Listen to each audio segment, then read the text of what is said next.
Our presentation for Chapter 6 is on the education of African Americans. African Americans first came to America before the Puritans did in 1619 to Jamestown. They came not as slaves but as indentured servants. This impacted their educational opportunities a great deal. Most African Americans who lived in America lived in the South, and before the Civil War they lived as slaves. A statistic to represent the vast difference between enslaved and free African Americans was presented in the book, and it said that there were 4 million black slaves and 500,000 free African Americans out of a total United States population of 31 million people. The next section covers education of slaves and free blacks prior to the Civil War. Most enslaved African Americans did not have access to education. Some slave owners educated their slaves, but this was a rare minority. By the 1830s, slave owners began to fear slave revolts, which led to the creation of the Black Codes. These codes, amongst other things, prevented slaves from receiving education. Also, the education of free blacks was very limited. Even if they did have the opportunity to attend school, they were often segregated from the white students. The Supreme Court decision of Roberts versus the City of Boston in 1850 supported this segregation because it claimed that separate but equal schools did not violate the rights of black students.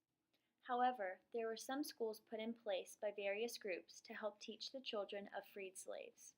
A small number of African Americans even went abroad or got a higher education. Many citizens were able to do this through the American Colonization Society. This group helped send African Americans to Liberia to form a society in 1822. African Americans here went on to hold jobs and earn an education. The next section of the chapter deals with education during the Reconstruction. The Reconstruction period took place right after the Civil War in 1865 and 1877. During this time, many teachers supported by Northern organizations and educational foundations moved to the South to educate the newly freed African Americans.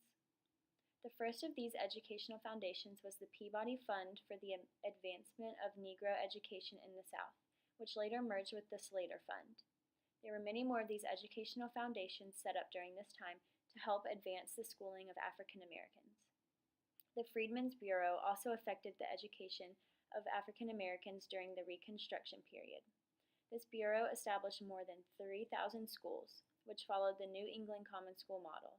This included basic curriculum such as math and reading, but also incorporated industrial training to help prepare African Americans for occupations they were most likely to have in the South. During Reconstruction, there was also an ongoing debate about what type of post-secondary education African Americans should receive. The first post-secondary school opened specifically for blacks was the Hampton Normal and Agricultural Institute. It was founded in 1868 by a member of the Freedmen's Bureau and focused on industrial and agricultural education.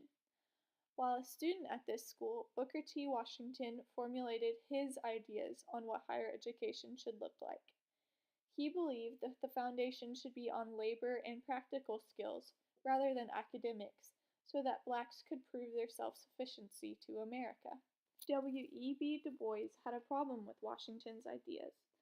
He believed that only giving blacks a practical or industrial education wasn't enough. He claimed that blacks with exceptional academic abilities needed a more academic education. Ultimately, Washington's ideas proved more accepted, and he founded the successful Tuskegee Institute. Also during this time period, there was a movement for educating African American children. The government created a tax-supported public school system. No states integrated these public schools, and eventually, segregated education was legally supported. The separate but equal ruling handed down by the Supreme Court in Plessy v. Ferguson took hold in education, but the nation soon found out the two races would be educated separately but not equally. The segregation and inequality of education went on for years. Finally, in 1954, the ruling in Brown versus the Board of Education outlawed segregated schools. However, it took years before the ruling was actually enforced. It wasn't until 1963, almost 10 years later, that schools in Alabama were desegregated. One would think that over 50 years later, our nation would have moved beyond inequalities in education. Unfortunately, African Americans in lower socioeconomic classes are still receiving lower qualities of education. Over the years, our country has made major improvements in African American education, but we still have a long way to go.